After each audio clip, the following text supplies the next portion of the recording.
Good day mga kajugol. So dito sa vlog na to, samahan nyo ako mag-ayos nitong ating packaging area. Ayan, papakita ko sa inyo kung bakit at saka kung paano natin to ayusin, paano natin so sort out. Tsaka kung ano yung mga, maliliit na updates lang dito sa Jugol Space Shop. So chill vlog lang tayo, magkikwento lang ako kung ano meron dito at saka kung ano yung ayusin natin. Okay? So, tara! So una, papakita ko muna sa inyo kung ano yung update natin dito. Ayan, so meron tayo dito yung mga trico natin, medyo malalaki na sila. Ayan. And then dito yung mga breeders natin. Puro red eye ito. So ano to, Rambo, tsaka Golden Zebra, tsaka PKBM red eye. So yun lang din naman yun, kaya tinatry natin mag-experiment. Ngayon dito, ano rin, mga anak na to. Sobrang lalaki ng tiyan. Ito nga mukhang ma-SBD pa oh. Ayan, tapos ito pa isa. Ayan, so pa-drop na to mga boss oh. Ayan, so tingnan natin kung magda-drop na sila. Sobrang lalaki talaga mga boss. Ayan oh, hindi na sila makalutang. Ayan, so yun yung mga isda natin dito. Dito rin, mga try ko din to. Ayan, tsaka ito. Ito naman, may lemonade tayo dito na light base. Ibang pattern to. Makikita nyo yun next time. Tsaka yung nakuha ko kay Ace na mga kohaku. Ayan, mga balloon swordtail. Dito naman, balloon na swordtail na, ayun yung red lang. Ayan, dyan naman. Okay. So, yun yung mga isda natin dito. Ngayon, meron naman tayo, Chubipex. Ayan.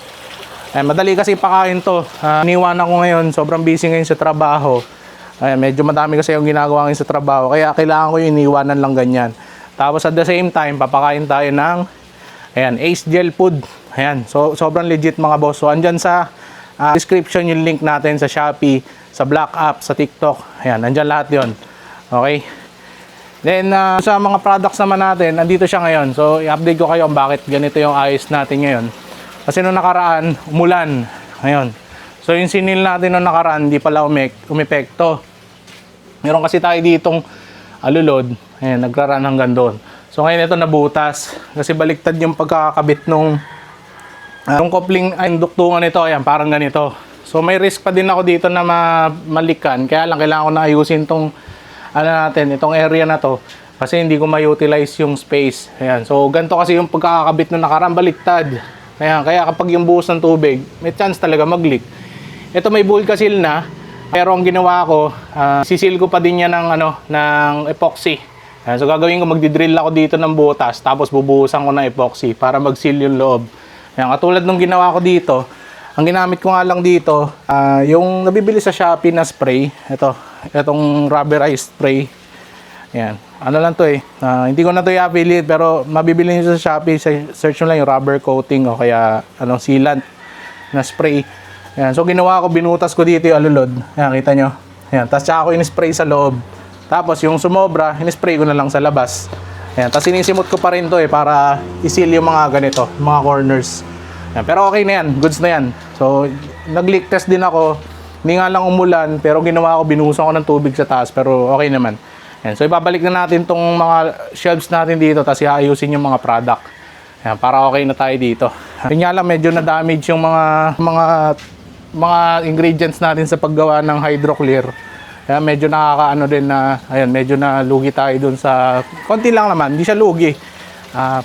Hindi na tayo lugi dun sa Jugols pero ayun pa rin, sayang pa rin yung product. Siguro makagawa pa tayo ng mga gantong equivalent ng hydroclear dun sa nawala sa atin na product. Ayun, na ingredients. And then ayun, so ito ayusin natin to. Ayusin natin to doon. So samahan niyo ako. Ayan, then dun sa mga nagtatanong, ayan, nag-ship pa rin tayo ng mga products. Araw-araw naman yan. Di man ako nakapag-post mga boss kasi ang dami talaga namin ginagawa. Ayun, tsaka si Kajugols nag-aalaga ng bata. Ako naman yung in charge dito. Kaya, ayan, ano lang tayo. Chill lang na kung makapag-post. Kapag makapag-post ng bidding, ayun. And maraming salamat sa mga ng bidding. Sumasali. Ngayon, ito yung next project natin. Kita nyo. Uy, gigreen na nga, oh. Ayan, so gumagawa tayo ng green water. Ayan, so magko-culture tayo ulit ng Daphnia. Ayan, so kung gusto ko sana i-culture ngayon, Moina. Instead na Magna. Kasi Magna hindi nakain ng fry eh. Masyado malaki. So gusto ko Moina. Ayan, so ito guys, ano lang yan, tap water. Dinechlorinator ko lang. Ayan, and nakikita nyo nag-green na. Ayan. So nung nag-umpisa yung Jugol Fish Hub mga boss, dun sa Facebook, ang pinakauna kong topic dun is green water. Isa yun sa mga pinakaunang topic. Ayan, lumilim lang ako kasi ang init dun eh. Yung green water, maraming pabamaraan kung paano i-produce yan. Pero i-explain ko to kung bakit nag-green water ka agad ito. Kahit na wala siyang, wala pa akong kahit anong nilalagay. Ayan. So ang pagitan nitong dalawang tab na to ay 2 araw. So ito na nalagay ko na siya kagad, dinichlorinate ko lang, wala na, tap water lang. So bakit siya nag-green water? Yung green water kasi guys, para din siyang halaman. So kailangan niya ng nutrients para makapag-produce ng or para kainin ng bacteria, nung algae para makapagparami. So ito, ang tap water kasi natin, may ammonia yan guys. So naalala niyo yung chloramine. So ang tap water natin may chlorine at saka chloramine. Yung chloramine kasi ay mix ng chlorine at saka ammonia. Yan. So yun yung ginagamit para i-cure or tanggalin yung mga bacteria or linisin yung tubig natin sa water system.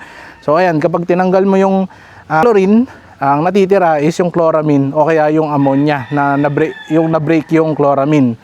So ayan, so yun yung ginagamit nung green water as food source. Kaya siya nag-green water, wala pa akong nilalagay.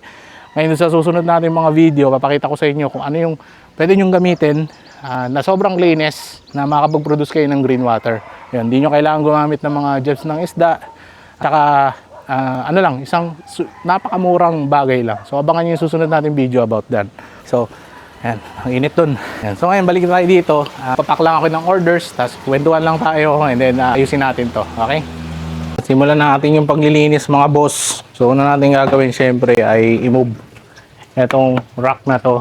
Tanggalin muna natin yung mga kaya nating tanggalin muna. Ayan, then tsaka natin siya i-move doon. Kasi ang dami na nating kalat na iipon. So tapos na tayo mga kajugols, naayos na natin tong tong packaging area. So nakita nyo, naayos na natin yung mga rack. Ayan, nakaayos na sila. Tapos ito na yung dalawa natin lamesa. Yung bubble wrap station natin, nandyan. Yan nyo.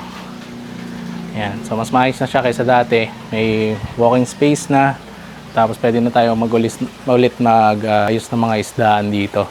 Ayan. So ito, lalagyan pa natin yan ng mga tabs dito. Ayan. Inisip ko lang paano i-set up kasi sayang yung space. Ayan. Then dun, gusto ko sana magkaroon doon ng aquarium eh. So pero yun yung pinakahuli nating i-set up dito. Una, ayusin muna natin yung mga outdoor doon. Okay? So yung kasi pinakamadaling ayusin yung mga naka-tabs. Kasi pag yung aquarium, permanent na sila doon. Ayan. So ayun, kung alin yung bibigay sa atin ng budget. So yun lang yung video natin mga boss. And bago magtapos ang lahat, syempre huwag natin kalimutan yung mga shoutout natin. So shoutout dun sa mga, at maraming salamat dun sa mga nanonood.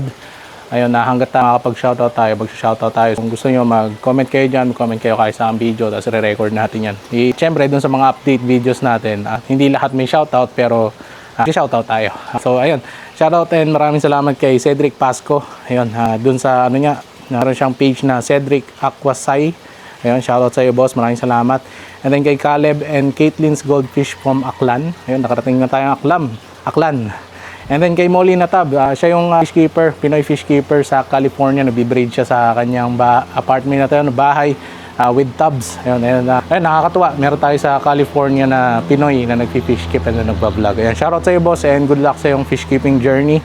And then kay JT Magos, ayun, follower na sa Facebook, and kay Glins Adapter. Ayun, maraming salamat sa inyo mga boss, and ayun, maraming salamat talaga. Ayun, di ko alam kung ano masasabi. Yun lang talaga kasi yun lang yung kaya kong ibigay ngayon. Then, para dun sa mga gustong umorder ng products natin, nandyan sa baba yung link. And ayun, lahat ng instructions nandun po sa lahat ng products. Hindi kayo magkakamali. Lahat po yan. And then, kung hindi nyo talaga masundan, PM nyo lang kami at tuturo ko sa inyo kung paano gamitin yung mga products. So maraming salamat guys sa panonood. And don't forget to like and subscribe. And kita-kita tayo sa susunod na video.